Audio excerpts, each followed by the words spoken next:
sa gobyerno.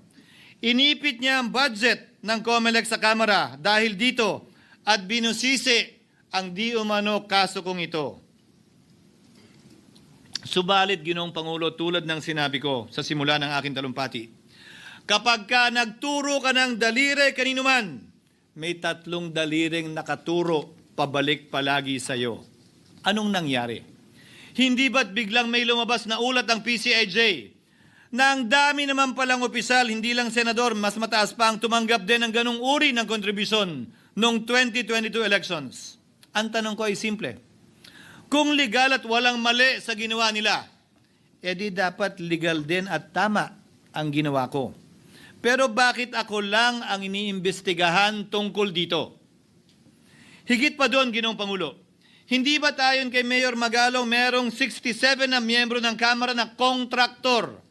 Ito po ay mga miyembro ng Kamara na may construction firm na nakakuha ng kontrata sa gobyerno.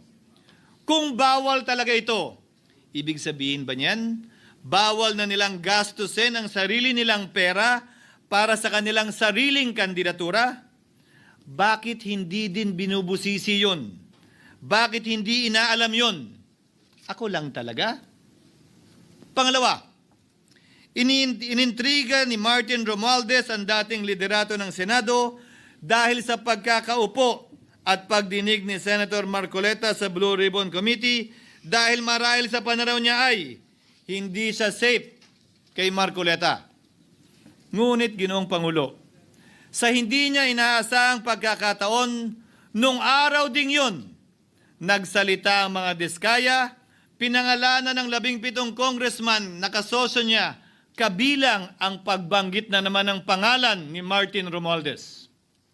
Karamihan sa mga kawani ng DPWH na nabanggit sa itaas ay paulit-ulit na binabanggit ang delivery ng pera ay para sa kaisaldi na dapat at least 25%. Si Kong Marvin Rillo naman ay ilang beses na binabanggit ang pangalan ni Speaker Martin Romualdez bilang kanyang malapit na kaibigan. Isa na naman po itong patunay, Ginoong Pangulo. Kapag ka nagturo ka ng daliri sa iba, may tatlong daliring nakaturo pabalik sa iyo.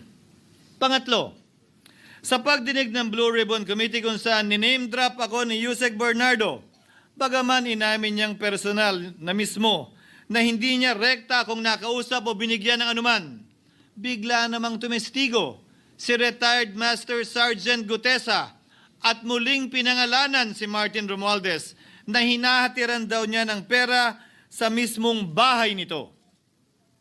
Ang bawat malita ay may lamang humigit kumulang 48 million pesos. Kalimitang dinadala sa bahay ni Congressman Saldico, ibababa lamang namin ay 35 malita para i-deliver sa bahay ni House Speaker Martin Romualdez. Gamit ang script niya sa pagturo sa akin, ayan na naman.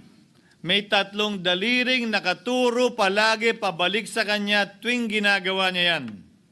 Ulitin ko po for the record, Ginoong Pangulo, ang sinabi ni retired Master Sergeant Gutesa.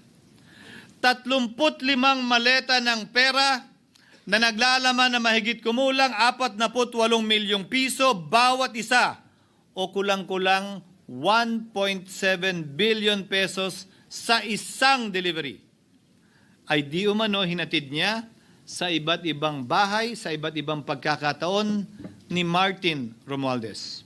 Subalit, sa kabila ng lahat ng ito, hindi ba nakapagtataka?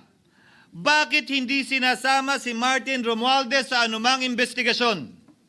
DOJ man, NBI man, AMLAC man.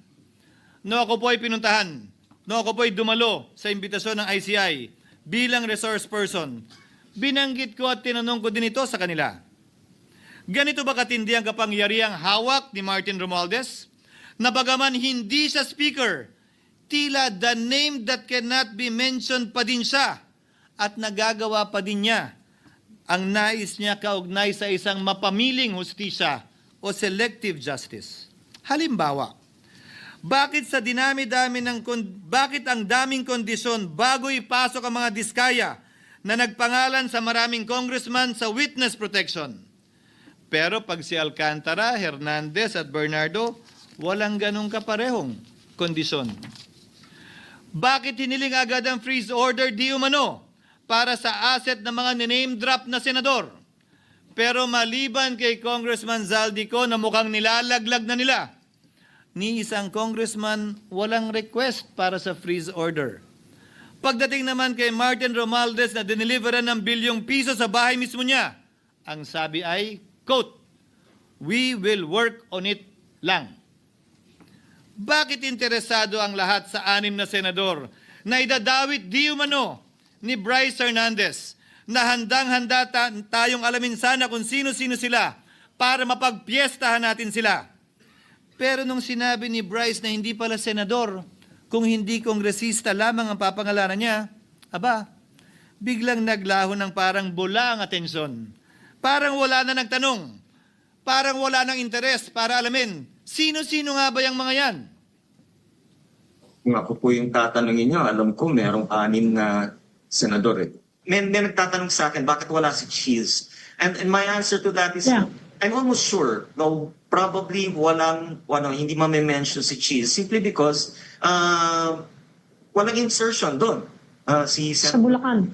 Escudero, wala doon. Hindi po senador yung laman nung computer ko. So fake news yun, ha? May 6 na senador na nunumbrahan mo daw. Mga congressman yung nasa computer mo. Yes, yung nasa computer ko po, congressman po. Okay, thank you.